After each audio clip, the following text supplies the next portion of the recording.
Welcome to Bed Crime Stories podcast. I'm your host, T. I hope you guys are having a lovely weekend.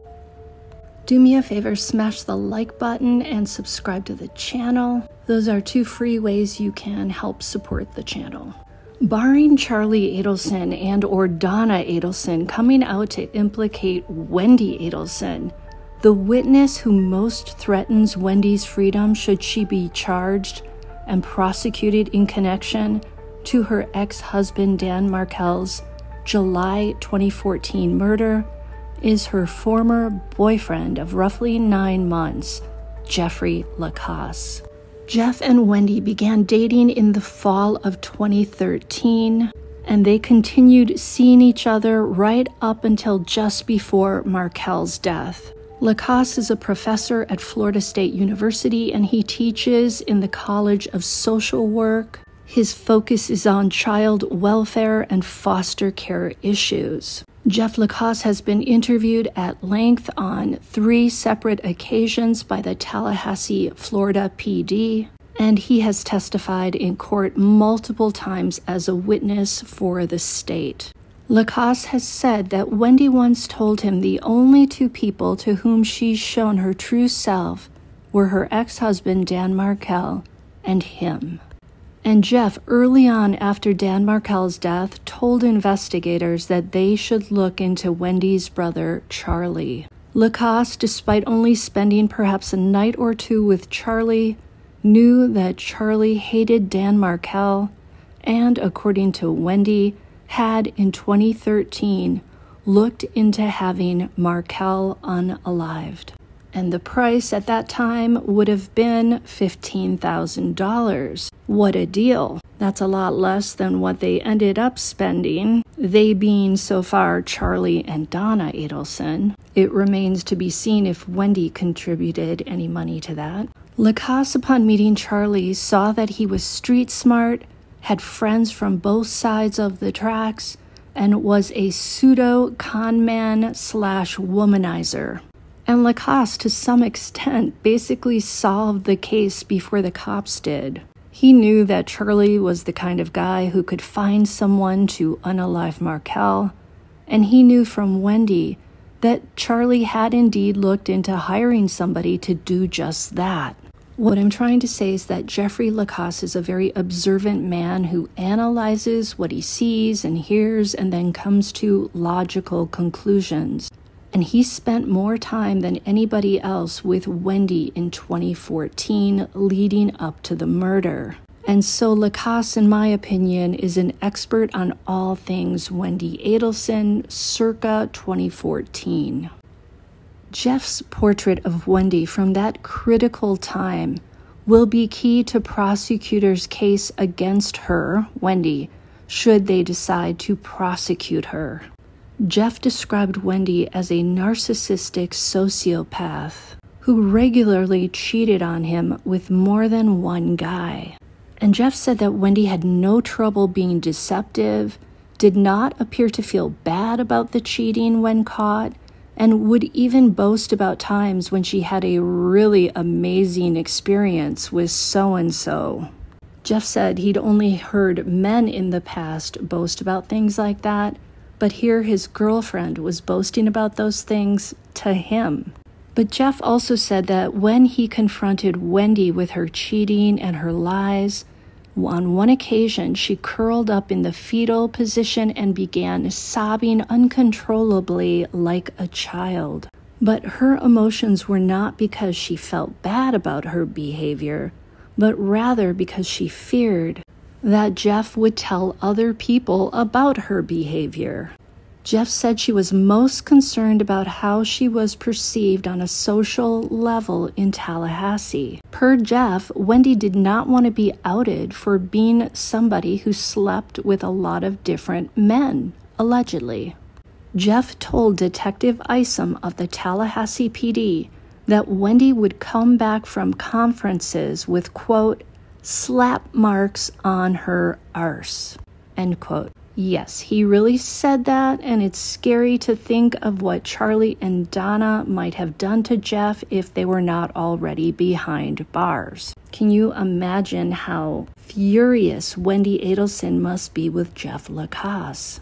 Wendi wanted to be perceived as a well-respected, sophisticated, cultured professor, mother of two, someone that other people saw as an upstanding, clean-cut, moral, law-abiding person. But behind the scenes, Wendi, at least according to Jeff, was someone who had to be driven to and from Tallahassee from Miami by one or both of her parents because they didn't view her as a grown-up.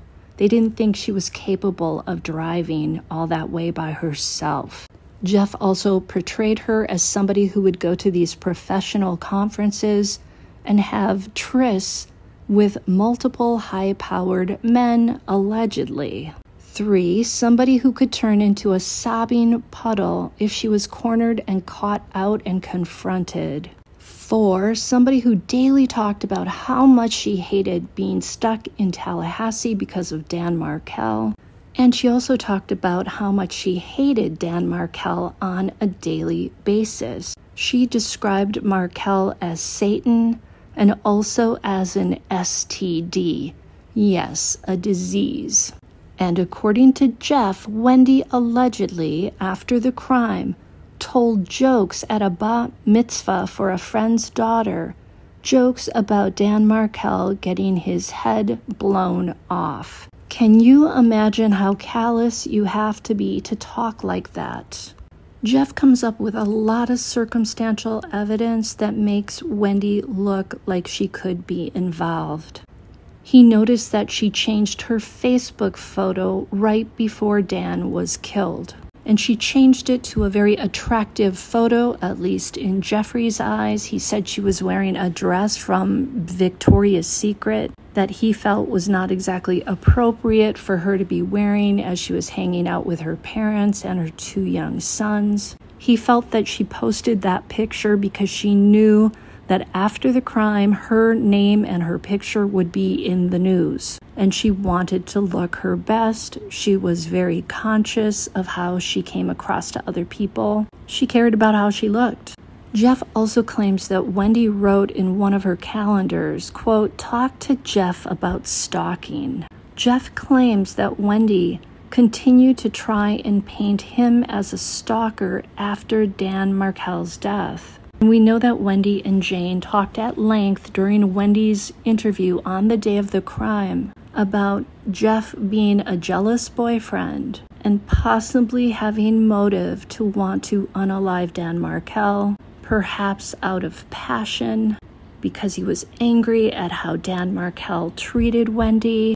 Thanks to Jeff, we know that Charlie and Wendi went on what was called a celebration dinner after the crime. And the celebration, according to Jeff, was Dan Markel's death and that the problem of Dan Markel had been solved. Charlie said something during that dinner that made Wendi throw up on the table. And apparently it was like a 5-star type of restaurant. And Jeff has said point blank in his interviews that he believes Wendi, if not the person pulling the trigger, was at least aware that this was going to happen, or she was directly involved. And Jeff said he suspects Wendi and Charlie did this to Dan Markel. And Jeff said some of his colleagues who had visited the Adelsons in Miami came back asking him, do you think that maybe the entire family, aside from Rob Adelson, might have been involved? Jeff mentioned that Wendi had once said that her father, Harvey, was violent, but then when he confronted her about it, she denied saying that. But Jeff said he believes something had to have happened in that household to make Rob Adelson want to completely estrange himself from the family. We know that Donna tried to meddle in Rob's relationship. She talked him out of being with the woman he loved, who was Indian, but Rob later went against his parents' wishes and he did get married to the Indian woman. and his parents did show up at the wedding. Jeff Lacasse has also said that it's a very enmeshed family, that the parents were way too involved in their children's lives, especially Donna. Now, Jeff also said something really strange. He said that in around June of 2014, so about a month before the crime, Wendi told Jeff that he should move in with her and her sons, and that they should have the kids start calling him Daddy. I think it's possible, because I think Jeff looks a lot like Dan Markel, that Wendi was going to try to replace Dan Markel in the memories of her children with Jeff Lacasse. She did not want her kids to be affected by their father's death. They were very young at the time, I believe 5 and 3, and we know that she was concerned about how much of their memories they would retain as they got older. She asked Jeff Lacasse about that, like, at what age do kids start to remember memories? So I think there might have been an idea to have Jeffrey Lacasse kind of step in as a dad figure. It looks like Wendi wanted to move to Miami at whatever cost. Jeff has also said that Wendi is a pathological liar. He discovered that she cheated on him. He was driving her vehicle, and he saw that she'd been to the Hilton in Orlando. Jeff even said that he went to the doctor and got a full workup so that he could know if she had given him any kind of STD. He was concerned because he knew that she'd been promiscuous with other men, allegedly. Keep in mind that I am repeating what Jeffrey Lacasse has said. This is hearsay. It's very damaging hearsay, but it's information that Jeffrey Lacasse has shared with the police. And it does seem like Wendi did try to set Jeffrey up to be the fall guy for the crime. Again, she was very interested in his trip that he was supposed to be taking on the week of the crime. She basically broke up with him. She said she needed some time away from him, even though they'd just been apart for like 15 days while she was in Miami. But she stopped him after a yoga class they took on the week of the crime, and she asked him, "Are you still going to Tennessee on Friday? And when are you leaving?" And his car looks a lot like the car driven by the hitmen. Now, after Dan Markel was unalived, Wendi didn't bother to call Jeff to let him know, which is really odd. You think she would have wanted to talk to him about it. And we know that she left town. She left Tallahassee right after the memorial service. The whole Adelson family basically skipped town, avoiding having some chats with the police. Jeffrey also said that Wendi was an alcoholic.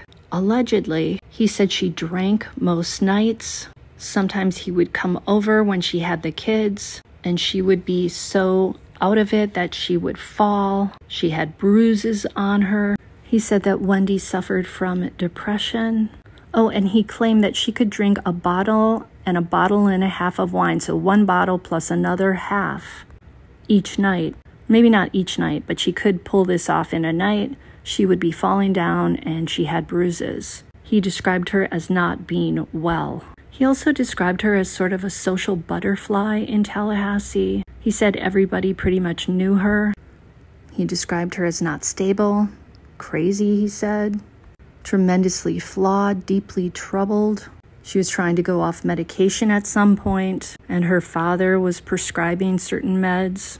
We know that Wendi thought that Tallahassee was just a podunk type of place with country bumpkins living in it.